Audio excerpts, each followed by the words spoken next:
Pemirsa, Polda Metro Jaya akan menetapkan tersangka setelah melakukan gelar perkara atas kasus dugaan pemerasan Ketua KPK Firly Bahuri terhadap mantan Menteri Pertanian. Sebelumnya, penyidik telah memeriksa 55 orang saksi dan menyita sejumlah barang bukti dari rumah Firly.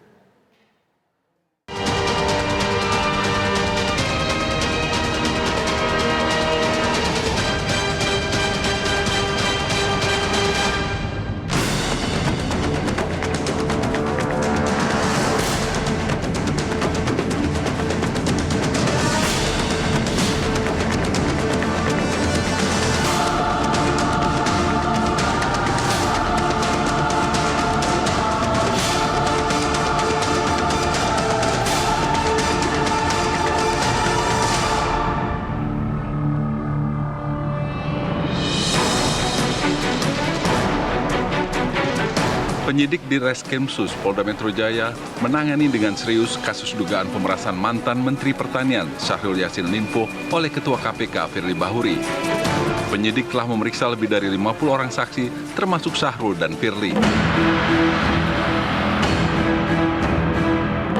Penyidik juga mencari barang bukti. Mereka menggeledah rumah pribadi Firly Bahuri di Bekasi, Jawa Barat, serta rumah yang disewanya di Jalan Kertanegara, Kebayoran Baru, Jakarta Selatan. Dari kedua rumah itu, penyidik menyita sejumlah barang bukti. Adapun rumah di Jalan Kertanegara diduga menjadi tempat pertemuan antara Firly dan Syahrul. Hal itu dibenarkan oleh Syahrul Yassin Limpo saat dikonfirmasi oleh wartawan. Pak, katanya ketemunya di ini ya Pak? Di rumah Kertanegara ya Pak? Betul, Pak. Bapak pernah menemui Pak Firly apa ya di Kertanegara ya Pak? Betul Pak. Iya, tanya Polda, tanya Polda. Tapi benar ya Pak pertemuan itu Pak? Ada pertemuan di rumah Kertanegara betul Pak? Betul ya Pak ya? Bapak mengangguk. Mengangguk? Sama rumah yang di Bekasi ya Pak? Iya. Mengangguk berarti benar ya Pak? Oh, berarti betul ya Pak ya pertemuan di rumah Kertanegara ya Pak? Iya Pak ya. Pak, katanya diminta 50 miliar bener ya Pak? Nominalnya berapa sih Pak yang sudah diserahkan? Penggiat anti korupsi UGM, Oce Madril menilai pemeriksaan saksi dan penggeledahan yang dilakukan polisi untuk memenuhi ketercukupan alat bukti. Kalau kita lihat prosesnya tentu saja sudah ada pemeriksaan saksi, sudah ada pemeriksaan terlapor sendiri, kemudian juga ada penggeledahan dan penyitaan tentu saja. Tentu kita ingin mengetahui sejauh mana tindakan-tindakan hukum yang dilakukan oleh penyidik kepolisian itu bermuara pada hasil. Dugaan saya mungkin setelah ini akan ada gelar perkara misalnya, kemudian akan ada penentuan apakah ada tersangka tertentu dalam perkara ini atau seperti apa. Karena yang kita tahu sendiri perkara ini sudah naik ke penyidikan, tetapi nampaknya belum diumumkan tersangkanya siapa. Nah, sementara ada beberapa pihak yang sudah diperiksa dan tentu saja publik menunggu hasil dari pemeriksaan dari penyidik polisi. Hingga saat ini polisi belum menetapkan tersangka. Direktur Direktorat Reserse Kriminal Khusus Polda Metro Jaya, Kombes Pol Ade Safri Simanjuntak menyatakan penetapan tersangka akan dilakukan setelah dilakukan gelar perkara. Penyidik saat ini masih mengumpulkan barang bukti dan keterangan saksi. Mereka juga meminta supervisi penanganan kasus ini kepada KPK. Terkait dengan penetapan tersangka, siapa tersangka dari dugaan tindak pidana korupsi yang terjadi. Nah, nanti akan melalui mekanisme gelar perkara untuk menetapkan tersangka. Jadi saat ini kita tim penyidik masih terus bekerja secara cermat, detail, dan tentunya transparan dan akuntabel. Ya, bentuk transparansi kita, akuntabel kita. Yang pertama tadi kita telah meminta supervisi penanganan perkara kepada baik kepada pimpinan KPK RI maupun kepada Dewas KPK RI yang sama-sama untuk menugaskan, ya, baik mendorong, mengakselerasi, menugaskan Deputi Korsub untuk melakukan supervisi penanganan perkara Apo di Mako. Meski melibatkan pimpinan dan Dewan Pengawas KPK, Ade Safri memastikan tidak menghambat atau mempengaruhi proses penyidikan.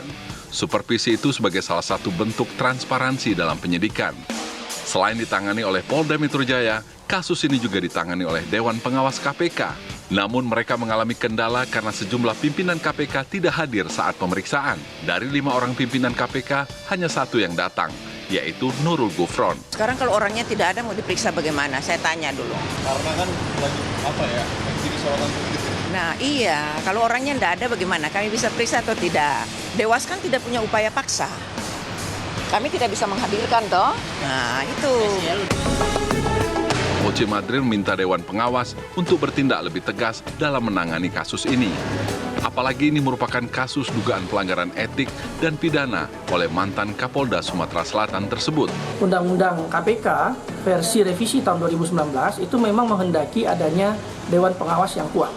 Dewan Pengawas ini fungsinya adalah melakukan kontrol secara internal. Jadi Dewan Pengawas diisi oleh orang-orang yang independen. Kalau kemudian Dewan Pengawas tidak memiliki kewenangan yang kuat, tentu saja akan ada problem lanjutan ya kepercayaan kepada KPK. Jadi menurut saya kali ini Dewan Pengawas akan menganggap ini sangat serius karena Dewan Pengawas pun nampaknya sudah memiliki data dan kemudian segera melakukan upaya-upaya pemeriksaan. Tentu saja upaya-upayanya juga menghormati ya dengan menghormati praduga tidak bersalah pada Firly. Kasus dugaan pemerasan terhadap Menteri Pertanian saat itu mencuat setelah KPK mengumumkan tengah menyelidiki dugaan kasus korupsi di KPK pada 14 Juni 2023. 5 hari kemudian, KPK memeriksa Syahrul.